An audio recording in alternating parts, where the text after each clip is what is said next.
This is the Real Footy Podcast. Coming up, the Cats leave Sydney battered and bruised with their premiership hopes in tatters. The Lions and the Dockers flex their muscles in different ways. Damien Hardwick calls last rites on Gold Coast's finals prospects. And, surprise, surprise, round 18 serves up more umpiring controversies. All that and a whole lot more right after this. Fending, setting up Draper. Nothing can stop Sam Draper. Is anyone able to get on the end of this? Trimbath, no. There's the siren. Hollywood win a Friday night classic. Jeremy Cameron's gone down hard. Oliver, fair contest for the ball. Replay will be interesting. Jeremy Cameron's still down. His shoulder, holding the shoulder, left shoulder. Hello and welcome. My name's Sam McClure, and joining me today, as they have previous weeks, Jake Niall and Caroline Wilson. Welcome to you, Caro, first. Hello, Sam. Hi, Jake. How you going? Oh, I'm not too bad. Yeah, it was an interesting weekend, as they are. Some good. The first two games, the Thursday night game was, I found it electrifying until the very end, and the Friday night game not quite as good in standard, but in excitement. Great contest. It was a great contest. So important that North showed up, wasn't it? And they were fabulous. They were good. They were fabulous. They don't get Friday night games ever.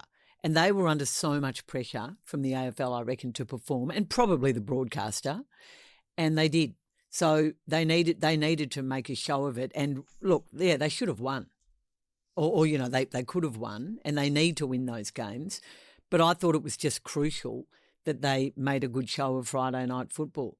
It all went downhill from there, Jake. I was at the MCG on Sunday. Richmond went under the radar, I reckon. They have all season. Because of Essendon's putrid performance up at Brisbane.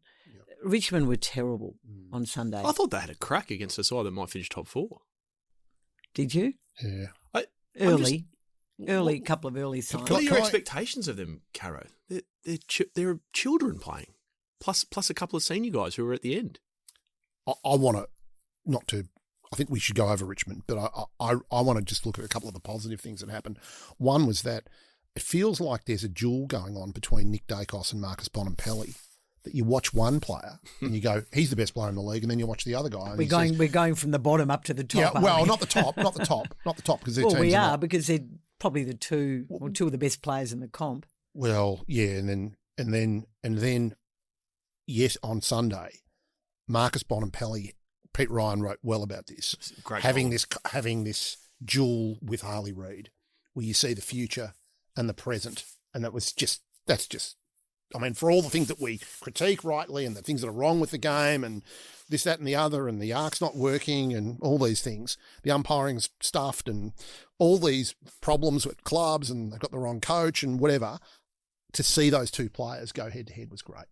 Yeah, and at a time when everyone's talking about that amazing deal the NRL has done for their media rights, and when Dean Cox declares at the start of the year we are going to play more entertaining brand of footy, and we need to, and I think Stephen King said something similar, and he has.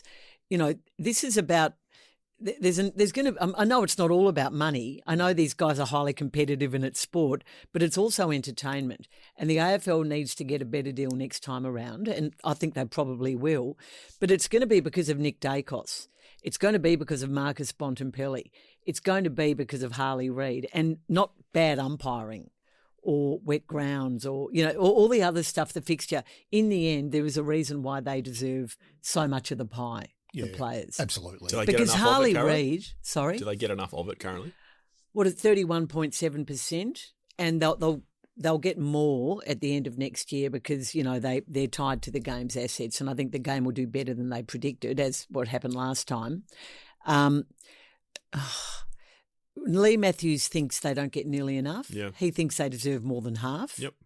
Others, I was at Richmond, Melbourne on Sunday, as I said, there are people from those two clubs who think they get just about enough. I mean, yes, probably some of the lower middle-ranked players are overpaid. Yeah, I think the median wages are something $4.65. Yeah, the Gill and McLaughlin school was always, with coaches and players, pay the best over the charts and pay the worst less. Which to a certain degree, Jake, does happen in most sporting organisations around the world. I reckon it's stalled a bit though, because we're going to be getting very soon to where there'll be 10, 12 players in the league that are over $2 million. Yep. Because if you go back to Wayne Carey, which Caro and I, we remember well, and Koutafidis, when he signed a contract with Carlton, got this amazing deal when Carlton was, about to go down the gurgler. That was about $1 million a year in the year 2000. Yep. Or 2001. And Carey was on $1 million when the salary cap was $4 or $5 million. So you look at that now. So now more than 20% of the well, cap. you would say Bontempelli and Daicos and these guys, they would really, in those dollars, be on at least $2 million. I think the best player, and I think the best player should get more than the best official too. Yeah. And I don't think it certainly wasn't true when Gillon McLachlan was running the AFL. Or Demetrio. Or Andrew Demetrio, and I'm not sure what Andrew Dillon earns, but if his salary is more than $2. Yeah, so I just don't feel quite comfortable about that, and particularly when you put together. I'm not saying he's doing a poor job, I think he could have done a better job, but I'm not saying his exec are duds either. But that exec is overpaid when you look at what the best players get paid. So I completely take your point, and in theory, it probably makes sense that the best player gets paid more than the best official. But having said that, Cara, we want to keep attracting the best people to lead the game, don't we? We don't want them going to other sports. They're pretty well paid. Yeah, they are, but we still want to keep attracting paid better them. than most sports. Are they? Oh, yeah, absolutely they are. Absolutely they are. Anyway, we're sort of digressing. We are. Getting back to Harley Reid. He's got gumption, hasn't he? Oh. The comparison that Pete made was so interesting because watching that game yesterday when they were going blow for blow and when Reid put them in front, you can understand the talk about the handover, almost the changing of the guard of these and yet they're such different players. Bontempelli is this smooth moving, can't tackle him Rolls Polar Royce. Opposites. And Harley Reid is this, powerful, animalistic kind of player that's just get out of my way. I think I've said this before, but he is so similar, and Caro would appreciate this too, to Tim Watson in how he plays. Right. Yeah. The short step, he runs powerfully with a big body, and Tim Watson took a stuttering kind of short, he didn't take short steps. He ran away with powerful small steps. Yeah, and the ball under the arm with a bit of a fend off. So anyway, he's a wonderful player. But speaking of cash. Good pickup by our producers, remembering that Chris Scott called the wildcard round at the start of the year a cash grab. Yeah.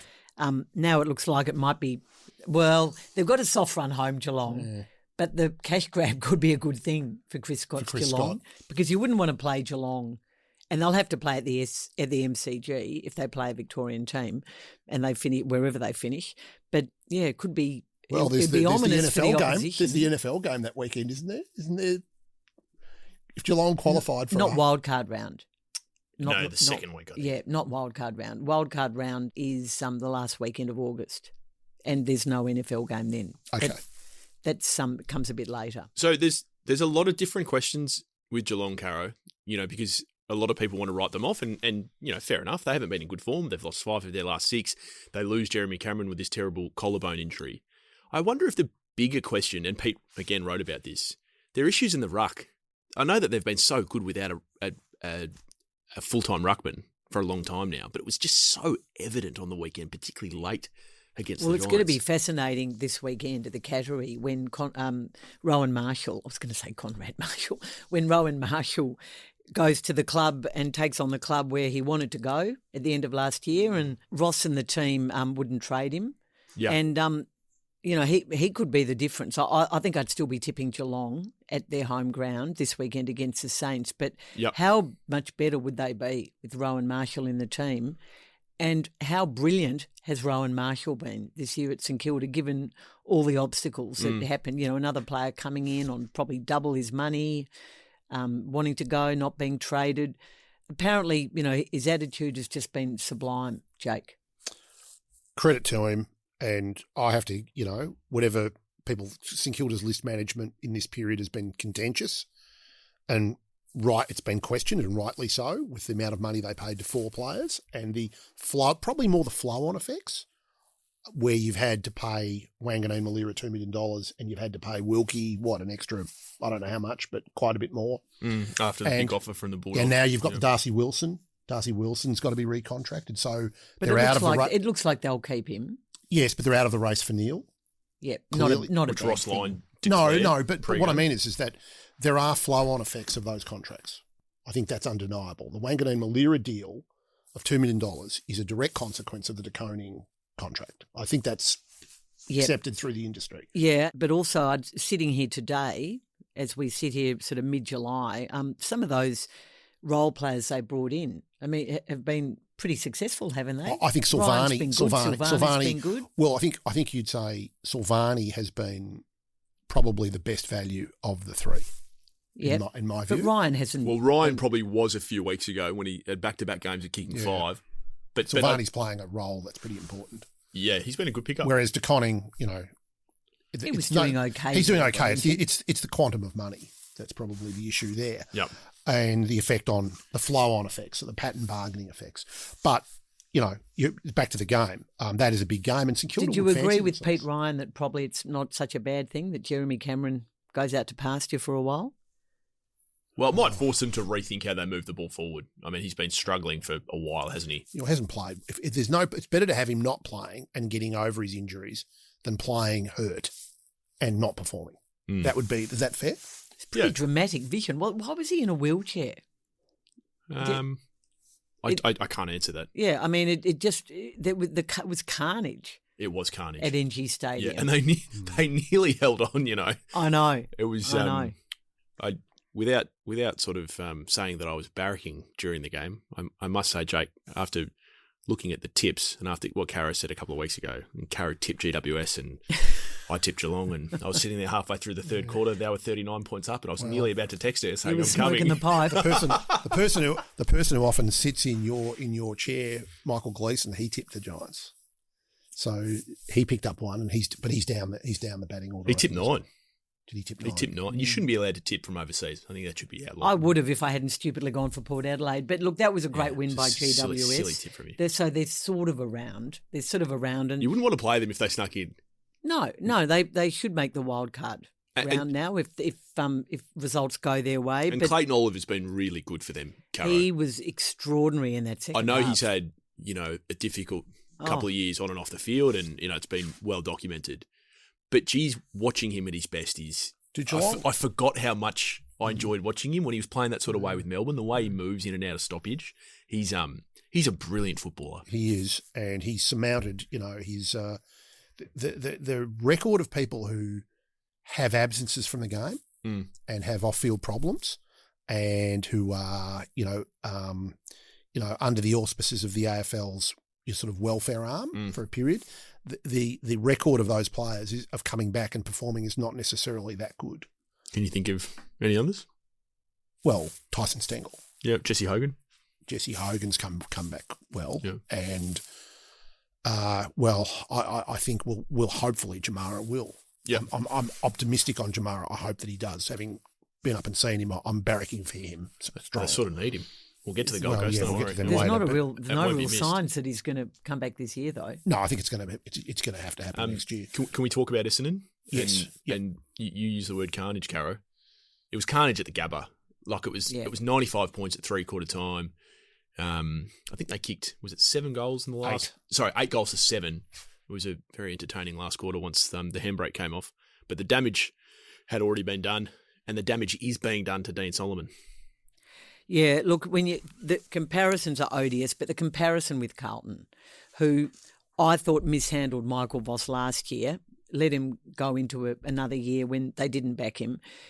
He departed gracefully. Disagree, but that's fine. He departed gracefully, Michael Voss, and it was always going to be Josh Fraser from the start of the year. Yeah, you reported that very early on. Yeah, so that's what Carlton did, and it has been extraordinary what they've been able to do. Now, I think they've got a better list than Essendon personally. Not everyone agrees with me. They've got a contemporary, much better list. Yeah. They've got senior players. Yes. I mean, Essendon's senior players are negligible. Essendon, they didn't handle Brad Scott gracefully.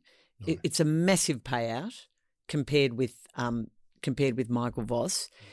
Michael Voss in the end knew the writing was on the wall and made his exit. Brad Scott didn't agree with the decision, left. Was it the right decision to remove Brad?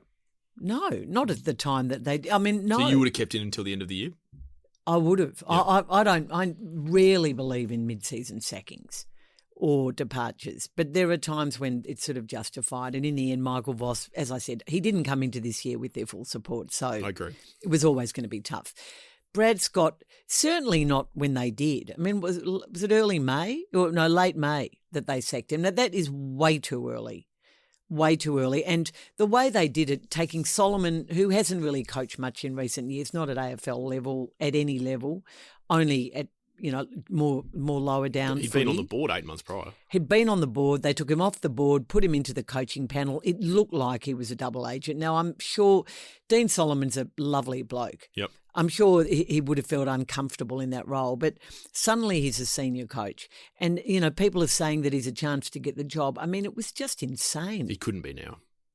I don't think he ever was. But all that sort of, team breakfasts and we're going to do this and we're going to do that. Well, more players seem to want to leave. Yet Caddy signing on is great. That's a great fillip for the club. But the lack of spirit. I think Caddy's been very well looked after. He's got a good payday. Yeah, so he should. He's in an unbelievably good bargaining position. Yeah, but he would have got a good payday if he'd decided to leave too. Well, he's still mine. Well, hang on. He's gone to 2031. Essendon, on their current ratio, would have 3 more coaches between now and then. Yeah. I mean, contracts don't really mean anything unless the team is performing. So 2031 doesn't really mean anything unless they turn the ship around, because if they don't, he'll leave. So the stats, I know we're not really a stat podcast, but Caro, last night when I was going through the game, I've never seen numbers like this. They were minus 30 in inside 50s, minus 30, 69 to 39, minus 111 in uncontested possessions. I mean, and minus 67 in marks. Dean Solomon said after the game, we need people who can shift the needle and we need people who want to be part of the solution. So, I mean, they dropped Mackay, Setterfield, Cox, all due respect to those 3 players, not really guys that are going to move the needle. I don't think Mackay had a brilliant day in the VFL either. So, to your point, Jake, about the comparison with Carlton, like it's going to be whoever gets this job, it's going to be so interesting. Yeah, it's going to be so interesting. Well, the Herd campaign is, having some Solomon is not harming that campaign. We made this point last week. Yeah. I agree with you that the more that they play with such a broken spirit, the more his campaign gathers momentum. Herd aside, whoever gets this job, it's a difficult job. Now, I'm not saying it's you're going to be judged on a very low base, and you're going to have pick 1 in the draft. Not a proper pick 1 because Cochrane will be the bid pick 1 probably, and Walker's obviously very good. They'll get a good player. They'll get a good player though. They're going to get a good player. The next year they'll get another good player, and they'll have, if Merritt gets traded and Ridley gets traded, the salary cap space they'll have is just, that's why the salary cap space will be incredible. Where we're talking, I was hearing $4 million space if Merritt goes out. Now, if Ridley goes out as well, it'll be even more. But the space is one thing. Convincing people to come in to pay them is the other thing. Yeah, as a team like North Melbourne has found difficult. A big club has it easier. So when Richmond start to win games, that's true. When Carlton and Richmond start to win games, when Essendon wins games, people will come. But you've got to, been a big club in a while. Well, they're a big club. They're not been a good club. Nor are they a great destination, Jake. No one wants to go there. Not at the moment. Geographically, yeah, and I've been talking about this. Tullamarine's been tougher than Carro. It's been. You want to be in the inner city, you think? Oh, it's miserable. It's just like this sort of mega. I think they should get rid of it. I think they should cut their losses at some point. I'm totally with you on that. Go back to Napier Street. Really, I mean, Richmond have got a state of the art setup. Richmond. Oh no, Tullamarine is. Richmond have got Punt Road. When it's fixed, it's going to be fantastic. Yeah, but they won 3 flags, training in a pretty, compared to with most teams, substandard place. Yes, it was. It was modest. Everyone wants to be there. You want to be in that part of town. Carlton's in a great part of town. Melbourne. Essendon were in a great part of town. That was a great little area. And now they're at this soulless. There's lots of chrome and leather. Jake, and there's lots of places to sleep, and you could go chrome and leather. I went out to Dingley. Real leather chair. I mean, it's extraordinary the money they spent on that joint and the size. There's the Marvel size ground. There's the MCG size ground. I don't think. I personally can't put lights on them. I personally don't think distracts the pilots.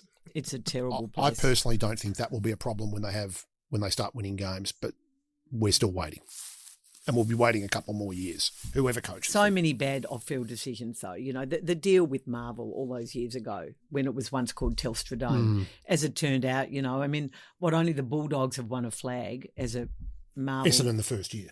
Yes, but 2000. Year one. Carrie, can I just ask you? I know that you've been relatively consistent in saying that you don't believe James Hird will get the job, and I think Jake, you've been fairly consistent in that as well. Can I just?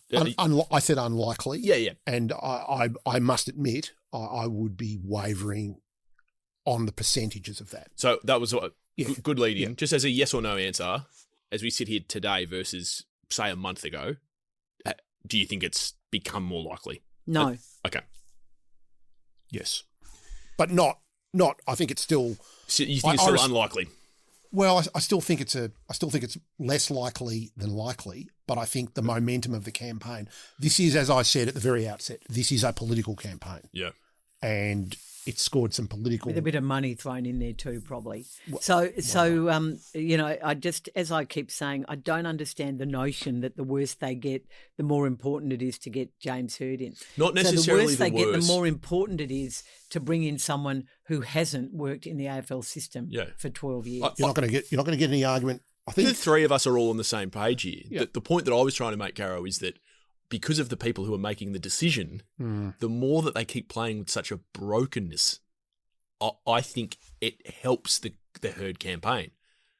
I also believe it's less likely than likely, but I'm with Jake that I think that the percentages have moved in his favour. What's happened here is that I want the listeners to, I think this is what I've ascertained from talking to people in almost the voting blocks. If you look at the Essendon, when you've got close family member who's a big Essendon fan, I reckon there are three groups. There's the absolute Hird fanatics, the cult members, and this is the, as someone said to me, the second coming of Christ. So they want him back, irrespective of what happened. Because it went so well last time. Yeah. Yep. Well, this is. Let him finish. No, it's okay. It's okay. I'm not arguing with that point, right?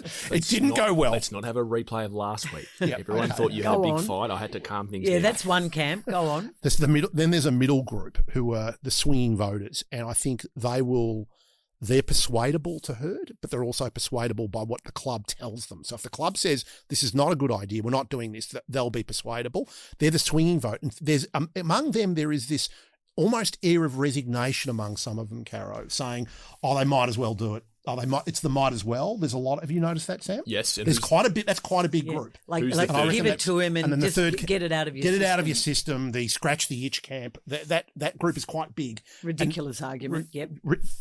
Yes, yep. agree. Don't shoot the messenger. And no, agree. And the third group is the never hearders, and that's smaller but resolute. I don't think it's smaller. No, it's smaller than the cult. It's smaller than the cult, yes. I think it's quieter than the cult. It's quieter. I don't think it's smaller. But do you agree with my formation of the three groups? Good assessment, except that I think the never hearders are bigger than you would think. I don't think they're insubstantial, but I think that they're certainly less... The question is, who is the club listening to? We'll certainly How do find they out. weigh Hopefully they're staying internal and talking to themselves. Well, hopefully they appoint the best coach. I think they're looking to do that. Before we finish and go to a break, let's just quickly go back to North Melbourne. Yep. So I'm fascinated in Caro's view that, that they were impressive on Friday night. No, they had to be competitive or they weren't going to get another free-to-wear game for a long time. Yeah, I fundamentally just disagree and think that the level of apathy for this football club is fascinating. I mean, Collingwood were horrible. It wasn't a good game.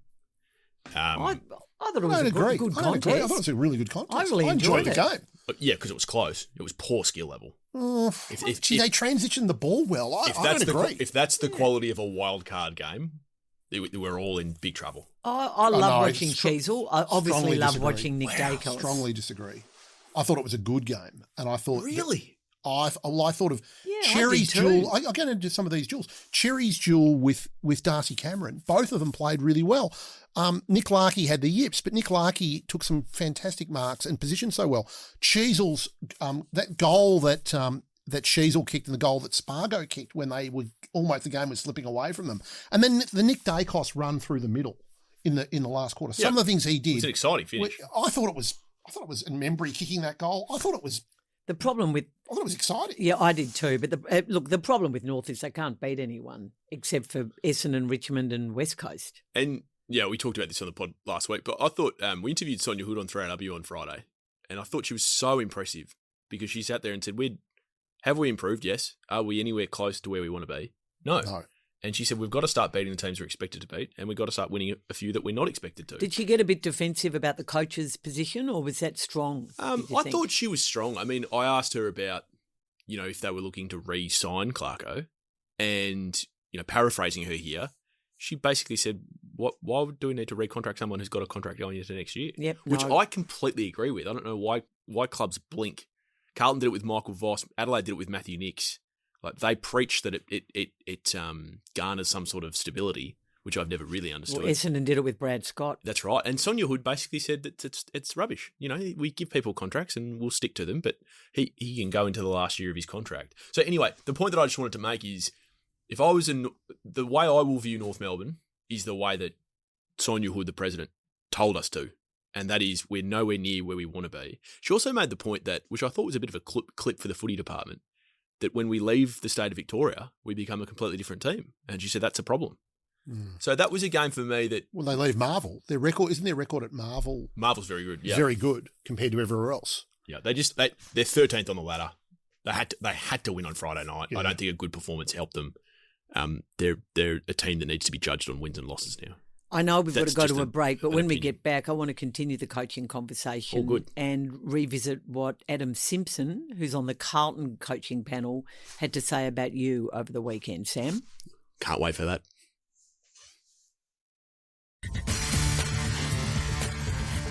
End of the day, we've got 6 weeks. This year's effectively gone.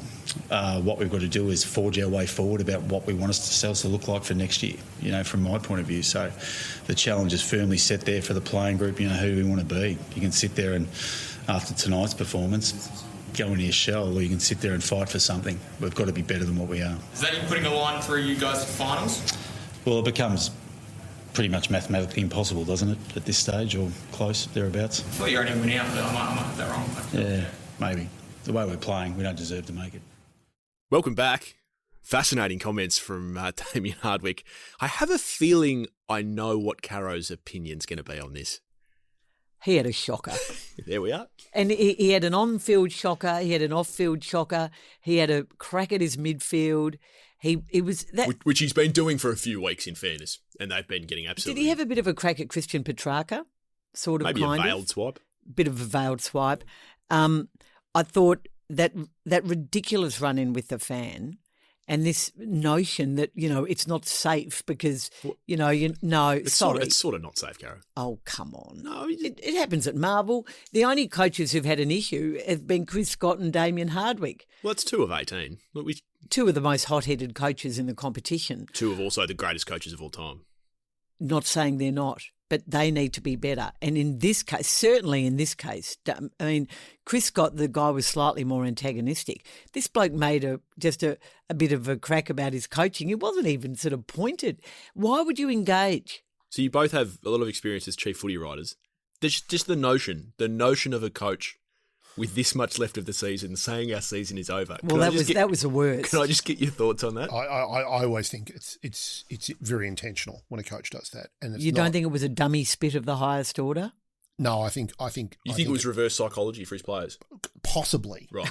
Possibly. I don't know. That's being generous, Jack. I don't know, but I'm not. I think it's not the right message though. It's not the right message. I wonder the message, like, if I was, say, Ben King or Bailey Humphrey, if I was listening to that, I just wonder the impact that it would have, because I could only assume, not speaking on behalf of Ben King, but one of the big factors of him remaining there, apart from the fact that he got drafted there and has, built a life there, was success. Like he's he's been part of a club that has struggled for so long, and 10 weeks ago, it looked like they were on the cusp of contending for a long time. Now they're fifth last, and Hawthorn are knocking, and you wrote that great piece during the week about how they could get Merritt and King. Well, no, but as Gold Coast lose, the way the system works is that at the moment, Because of compensation. because of the compensation pick, they're looking at pick 5 or 6. Now that is not. That means Hawthorn Are Hawthorn going to be able to do a better deal than pick 5 or 6? I doubt it. I doubt it.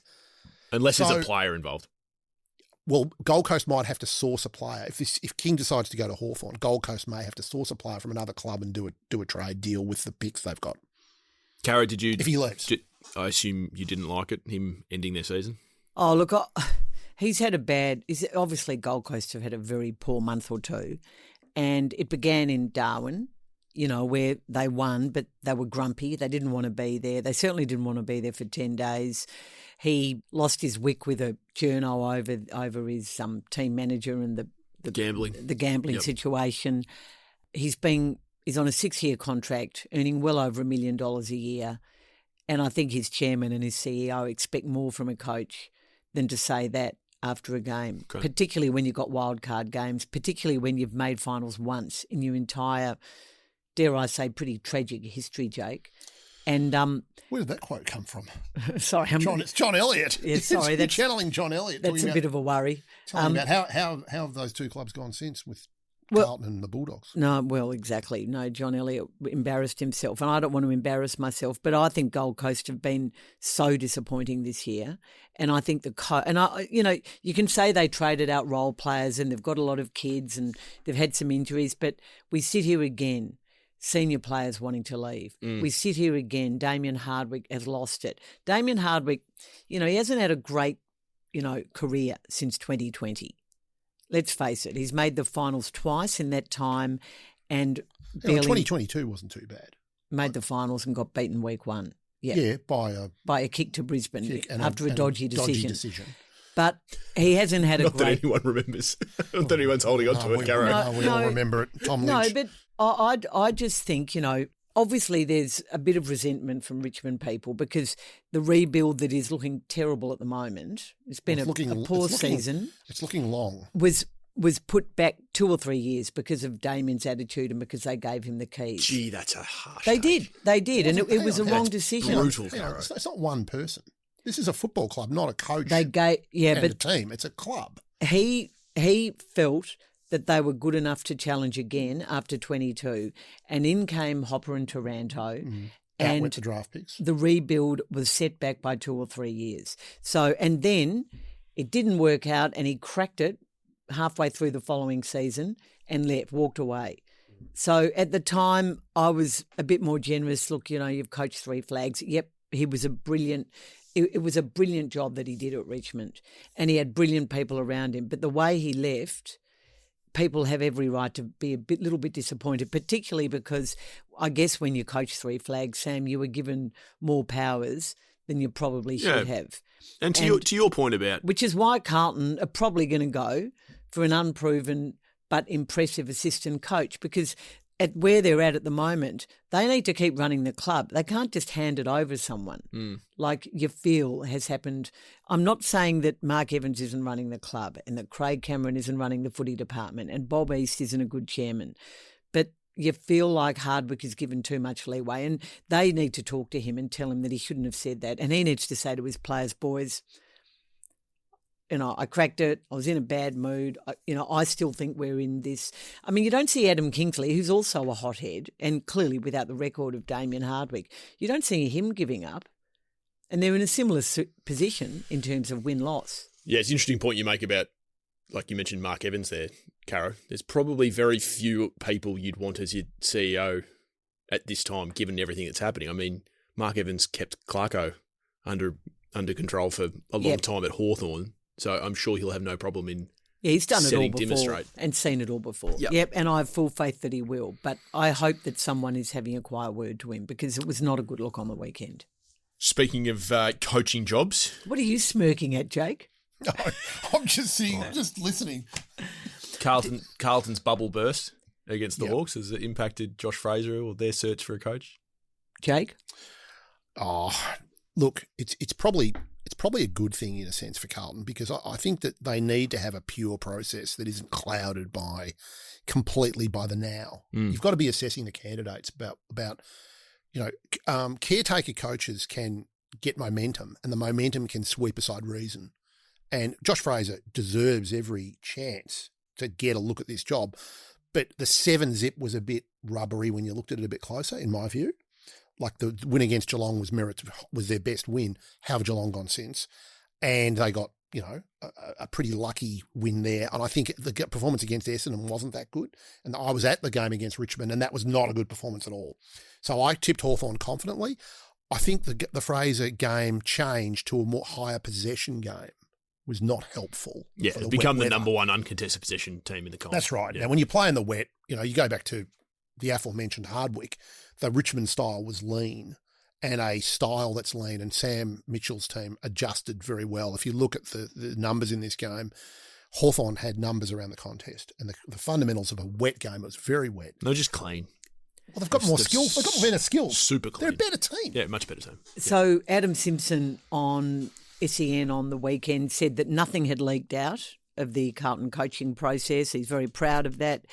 And he now knows that it hasn't leaked out because what you said was incorrect. You said that you felt that Josh Fraser was still in the mix, particularly if he kept winning. And you felt that otherwise Corey Enright was a favourite. Yep. Yep. So where do you still stand by that? And have you taken it up with Adam Simpson? Yeah, I think what I said on, pardon me, on 3AW was, I'm not sure I dressed that up as a breaking story. I was simply just asked about where Carlton were at. Yeah. Yeah. And I said my belief was that Enright was favourite, Yep. and that if Fraser kept winning, that he will Be hard to... Do you preclude other candidates? that he'll go into the contest late, which, by the way, is exactly what Michael Voss said on the weekend. He said, I think he'll wait to the last 2 or 3, and if they're still winning, he'll be part of the process. So that was me, Caro, more just formulating a view as to everyone I'd spoken to. Adam's entitled to his view. But do you think the other candidates? No, but he said what you said was incorrect. Do you still think what you said was correct? Well, you can't say what I said was incorrect.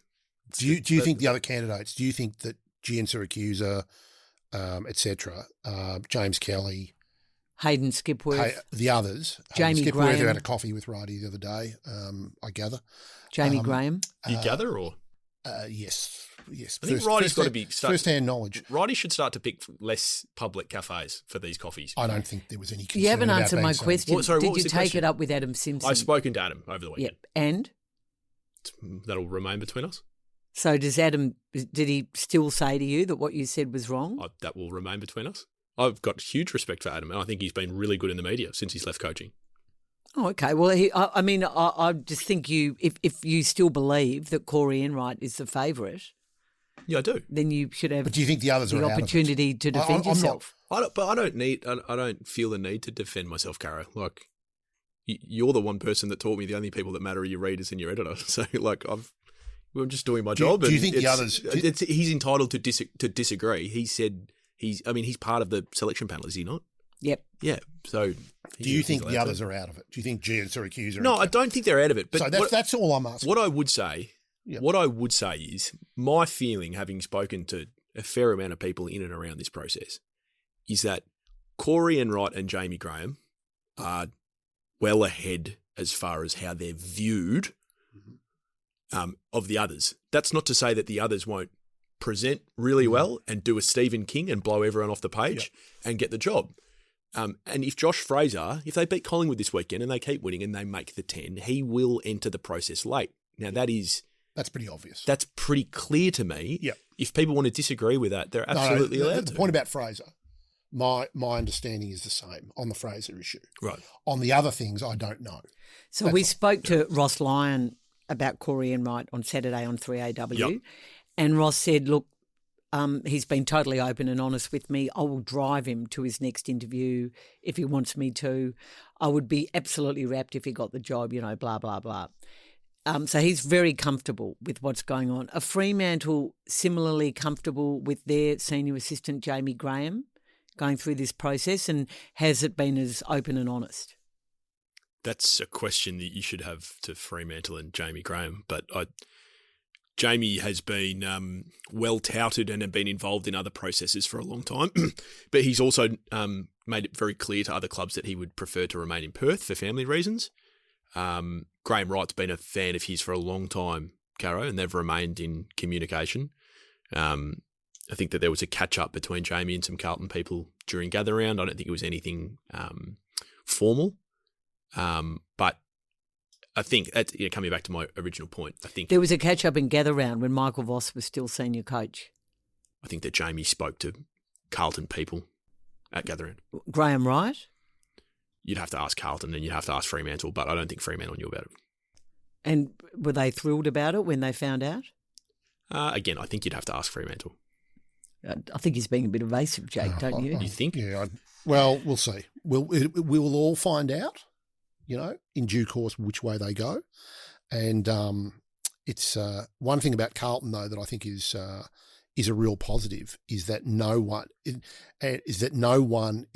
there hasn't been people withdrawing from the process, which is what we've seen at Essendon. Nathan Buckley's not interested, and nor is I don't think Simon Goodwin would have been necessarily on the bingo card anyway. But Daniel G and Syracuse. Ken So, Hinkley said while they need to decide the herd thing. So there is an issue, which I think Essendon. John Longmire has said So too. I think there is an issue for Essendon with the field. Yeah, well, they need Fair. to decide what they want, Yes. and once herd is in or out, then others, I think, will put their hand up. Put their hand up. Has this happened? Can you guys remember this in your time of covering footy? Like such big clubs, two such underperforming clubs, both hunting a coach at the same time? Yes, it's happened before. Everything's Right. happened, unfortunately. Everything's happened before. And you've got Tasmania, and you've got Richmond really underperforming. I know it's a rebuild, and I'm not saying. Hang on. What are you saying about Richmond? I don't think Adam Mouze is in trouble, but that has been mooted by other senior media in recent weeks. What has been mooted? Oh, wasn't there a sort of a Ken Hinkley rumour going round a few weeks ago? To Richmond? Yeah, which Ken vehemently denied, linking it with Zach Butters as a part of a package. Vehemently denied. But, the wins-losses will get you eventually, and it's just an interesting scenario. But he's certain to be coach of Richmond round one next year? I reckon, yep. Yep. Yeah, I think so. But they're on a watch list. They're on a watch list. Well, Richmond are on a watch Sounds list. like an FBI criminal. Well, It's on a watch list. that's a term that someone at the AFL referred to another club being on, quote, the watch The list. watch list. The watch list. Yeah, That's I'd good. go along with that. It's a good name for a podcast, The Watch List. We'll take a break and come back with quick questions. Continues to run hard. Butters gives chase. Got there just a bit late, but he made him earn it. He's done something here, Butters, too. Mate, again, players hurt everywhere. There you can see it. Yeah. Not supposed to go that way, the ankle. No. Yes, welcome back. Terrible scenes at Marvel Stadium, Caro, watching Zach Butters go down with that ankle injury in the way that he did, and had the footy industry asking the obvious question, has he played his last game for Port Adelaide? I would think so, Sam. And, that's a pity for Port. Obviously, he's clearly gone. I'm amazed that he hasn't still made up his mind where he's going, by the way. I think he has. Bulldogs? Gee, Geelong still think they're in with a chance. But, yeah, I agree. I would have thought Bulldogs. Anyway, I dread to think how it's going to be this weekend against Fremantle for Port Adelaide. Oh, where is that game? Adelaide Oval, Okay. but Horn-Francis out as well. It's going to be a tough week for Port. And, yep, they're losing one of the best midfielders in the competition, and it doesn't seem like he's not happy with the club, but he wants to come home. So, Well, Port Adelaide aren't in the western area of Melbourne, so that's all there is to it. Sure. If geographically his family lived near Alberton, he'd be staying at Port Adelaide. Well, we're going back to last week's geography conversation with Lockie Neal. It wasn't fascinating. Thank you, Paula, for that question. Hey, Grant has asked Jake, should South Australian football fans be more insulted by Damien Hardwick calling us peanuts or Chris Scott calling us nuffies? yeah, well, there's a sort of common thread there, isn't there? Was Damien Hardwick, it wasn't referring to all South Australian footy fans, I was he? think so. Oh. No, they shouldn't be offended. Living in his The answer mother's is no. basement comment did make me laugh, even though it's probably a bit unfair. I think I referred to South Australian football fans once many, many years ago as feral, and Bruce McAvaney picked me up. It was on on Talking Footy, and I got a couple of letters. So I individually called every person who wrote to me and apologised. You rang fans and apologised? Well, people who took the trouble to write. Wow. They must have put their phone numbers on the letters because I called them all back. There we are. Do we have to call the cult members and apologise to them? No, they don't deserve apologies. I'm glad people don't write letters these days. They just write on social media. Anyway, answer the question, please, Jake. Should they be offended? No. And just one on Fremantle. Should Alex Pearce be considered All-Australian captain this year? If he makes the team, yes, but... Oh, he'll make the team, won't he? Will he? I'm with Jake. I don't think it's that I'm not sure it's clear-cut. Yeah. Oh, I think he's been fantastic. He has been good, but it's Fremantle are going to have about 5 players in the team. Yeah. Murphy Reid get in the team? Yes. Yeah, probably on Definitely. the bench. But Josh Tracy would be one of the first picked. Yep. Josh Tracy, one of the first. You think he's the best forward in the game? This year, yes. Yeah, okay. Richmond are still saying, judge them all after 100 games, but it is a bit hard to watch Murphy Reid and wonder why he's not at Tigerland. Yes. Given that he was sort of right under their noses. Anyway. No, well, can't change the past, Caro. Who's everyone looking forward to watching this weekend? What's on your radar, Caro? I'm looking forward to Sydney Adelaide. I wrote last week about, how 2 non-Victorian teams can top the ratings if a game is promoted properly, is a great game, blah, blah, blah. And that third quarter between Sydney and Freo was one of the best quarters of footy I've seen all year. And I want to see if the Crows really have, whether they're the real deal. It is at the SCG. Sydney will go in hot favourites, but that's going to be my one, Friday night. Mine will be soon. It will be Thursday night at the Cattery for Geelong and St Kilda for, I don't know, we'll call it the Marshall Plan. St Kilda never win there, do they? Yeah, but they would smell blood, I reckon, with the Cats' injuries. I think, and obviously Marshall being a focus, Rowan Marshall, will he ask for a trade again to Geelong at the end of the season? Likely. I think there's people in the industry who think that's going to happen. I think likely. Do you? I reckon. Well, he's more likely to stay now. he's been as discussed. He's been fantastic. Well, sorry, I might reverse that. I think Geelong will come again. Geelong need a ruckman. Yes, Gee, they're going for a few people. Toby Green, Zach Butters. That's what they do every year, Caro. That's why they're so successful. Yeah, they keep throwing their hat in the ring. That's true. I might finish it by saying I'm looking forward to the old rivals going head to head. Collingwood and Carlton on Saturday night. The Josh Fraser game. 8th v 12th, so I don't think it's going to necessarily be the highest standard of game. Is it the Wright Kelly Cup? The Wright Kelly Cup? No, good point. Mm-hmm. Do you think they'll have a beer together? I think there'll be another end of the bar. Surely they've kissed and made up by now. Caro? No? Don't think so. Really? Don't think so. No. Grudges are no good. Nah. Oh, well, we all have them, let's face it. Do you still have one? No, actually I don't. But I think people have got them with me. That might be a good place. None of us. That might be a good place to leave it. That's all we have time for. Thank you, Jake. Thank you, Caro. Thanks also to Seven and Fox for the audio we used. For all the latest news and footy analysis, go to theage.com.au. You can get in touch with us via email, realfootypod@theage.com.au. Don't forget, rate and review us on Apple, Spotify, or wherever you get your pods. Andrew Wu is back for the tipping pod in place of me, who's still last. And Pete Ryan, Thursday, they'll preview the upcoming round of AFL matches and talk footy tipping. We will see you next month.